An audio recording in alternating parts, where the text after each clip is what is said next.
김건희 씨가 1심에서 징역 1년 8개월을 선고받았습니다. 지금 이제 법원의 사회부 법조팀 이동훈, 또 이채연 기자가 나와 있는데 관련 내용들을 들어보도록 하겠습니다. 두 기자 전해주시죠.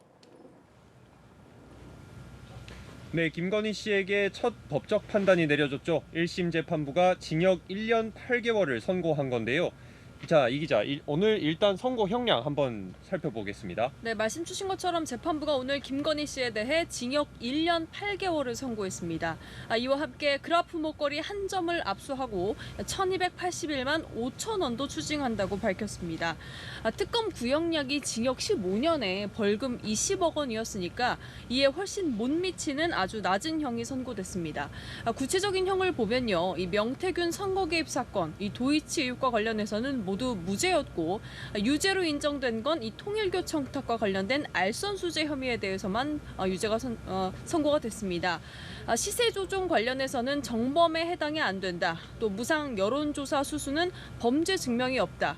통일교 청탁의 경우에는 샤넬백 한 점과 그라프 목걸이 하나에 대해서만 대가성을 인정했습니다. 재판부가 쭉 주문을 읽으면서 언급했던 양형 이유에 대해 보자면요. 주목했던 영부인의 권한 남용에 대한 부분에 대해서 먼저 영부인은 대통령처럼 국정 권한은 없지만 대통령을 가장 가까운 곳에서 지대한 영향을 미칠 수 있는 이 나라를 대표하는 상징적인 존재라고 규정을 했고요. 그러면서 김 씨가 자신의 지위를 영리 추구 수단으로 오인했다, 이렇게 질타한 부분이 인상 깊었습니다. 통일교 청탁과 관련해 공여된 이 고가의 사치품을 뿌리치지 못하고 수수하고 자신을 치장하는 데 급급했다고 지적하면서요. 절제미를 상징하는 이 거미불로 화이불칠한 용어를 언급해 눈길을 끌었습니다. 또 주변인들에게 허위 진술을 지시하거나 이런 점들이 불리한 양형 사유로 판단이 됐고요. 다만 윤영호 전 본부장의 청탁을 대통령에게 직접 전달해서 이 청탁이 실현했다는 정황은 보이지 않는다, 이렇게 말하기도 했습니다. 뒤늦게나마 김 씨가 샤넬백을 받은 것을 인정하고 반성하는 점 같은 경우에는 유리한 양형 사유로 참작이 됐습니다. 결과적으로 전직 대통령 부부가 나란히 실형을 선고받는 헌정사 첫 사례로 남게 됐습니다. 그 이전에 잠시 뒤에는 권성동 의원에 대한 이제 법적 판단이 나오는데요. 네, 그리고 1심. 윤영호 전 세계본부장에 대한 선고도 나왔죠. 맞습니다. 윤영호 전 세계본부장의 경우 징역 1년 2개월이 선고가 됐습니다.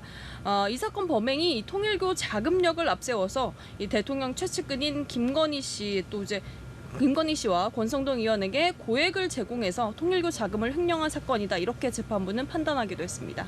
네, 그러면은 김건희 씨에 대한 법적 판단, 구체적 판단도 한번 살펴보겠습니다. 우선 재판부는 주가 조작 혐의는 모두 인정하지 않고 무죄를 선고했습니다.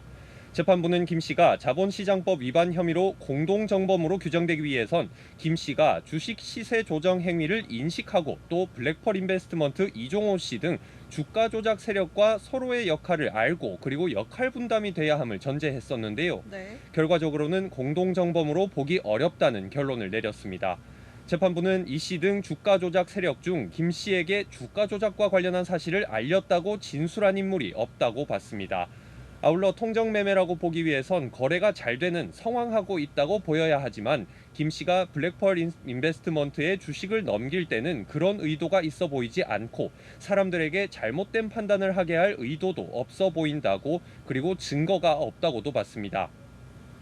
또 주가 조작 세력이 수익금을 정산하면서 공모관계가 인정되려면 이들의 모든 수익금을 함께 계산을 해야 하는데 그러지 않았고 거래 수수료를 김 씨에게 받는 등 외부인, 그러니까 거래 상대 정도로 취급을 했다고, 그러면서 무죄를 선고했습니다. 네. 명태균 씨에게 여론조사를 무상으로 제공받았다는 혐의도 역시 무죄로 판단을 했습니다.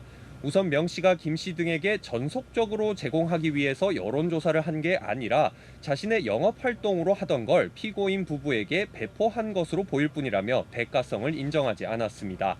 또 여론조사 자체도 명 씨가 자신의 정치 성향에 따라 영업을 위해 자발적으로 했다고도 봤는데, 여론조사 대가로 김영선 전 의원의 공천을 약속받은 것도 있는 증거들로는 단정하기 어렵다고 봤습니다.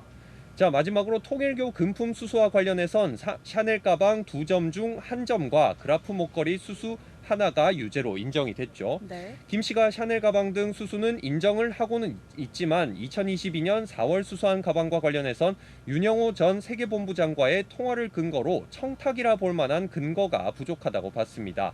다만 1,200만 원 상당의 가방과 관련해선 통일교의 유엔 사무국 유치 사업 관련 청탁이 인정됐습니다. 아울러 그라프 다이아몬드와 관련해서도 건진법사 전성배 씨가 교육부 장관이 아프리카 장관을 외방해달라는 청탁과 함께 가방을 전달했다는 진술을 인정하며 유죄로 봤습니다. 자, 그리고 이 기자, 오늘 선고 생중계가 됐어요. 네, 그렇습니다. 이 법원이 생중계를 허용하면서 김 씨의 선고 모습, 영상 실시간으로 확인할 수 있었습니다. 이 흰 셔츠에 검정 정장, 또 검정 코트 차림으로 법정에 출석한 김 씨는 이 안경과 마스크를 쓰고 머리를 하나로 묶은 모습이었는데요. 정면을 계속해서 응시하다가 선고 뒤에는 큰 표정 변화는 보이진 않았고요. 일어선 채로 선고 이후에는 일어선 채로 변호인들과 모여서 뭔가 의논하는 듯 이야기를 나눈 뒤 이 형사보상 안내문으로 추정되는 종이 한 장을 들고 법정을 빠져나갔습니다. 중간중간 일부 무죄 부분 설명이 이뤄질 때 김 씨가 옆에 앉아있던 최지우 변호사에게 무언가 이야기를 하는 모습도 법정 내부에서 포착됐다는 얘기들이 나왔습니다. 그렇습니다. 마지막으로 재판부가 무죄 부분에 대해서 공시되길 원하냐 묻는 질문에는 없습니다라고 짤막한 답변을 했습니다. 오늘 재판은 고위공직자가 아닌 피고인 사건 중에는 처음으로 생중계되면서 된 바 있는데요. 이 재판 시작에 앞서서 피고인이 널리 알려진 공인인데다 관심이 지대한 사안이라는 점을 고려했다고 재판부가 직접 밝히기도 했습니다. 오늘 재판 결과에 대해서 특검팀은 별다른 입장을 밝히지 않았고요. 김건희 씨 측 변호인은 이 법과 양심에 따라 재판을 진행해준 재판부에 감사하다. 또 정치 권력이 수사에 개입하면 어떤 결과를 초래하는지 이런 부분을 잘 보여주는 선고였다라고 자체 입장을 밝혔습니다. 네, 그렇다면 이번 선고의 의미들도 한번 짚어보겠습니다. 우선은 통일교 금품 수수 혐의가 유죄로 인정이 됐고 실형이 선고되면서 김건희 씨와 윤 전 대통령은 헌정사상 대통령 부부가 동시에 실형 선고를 받는 첫 사례가 되는 불명예를 안게 됐습니다.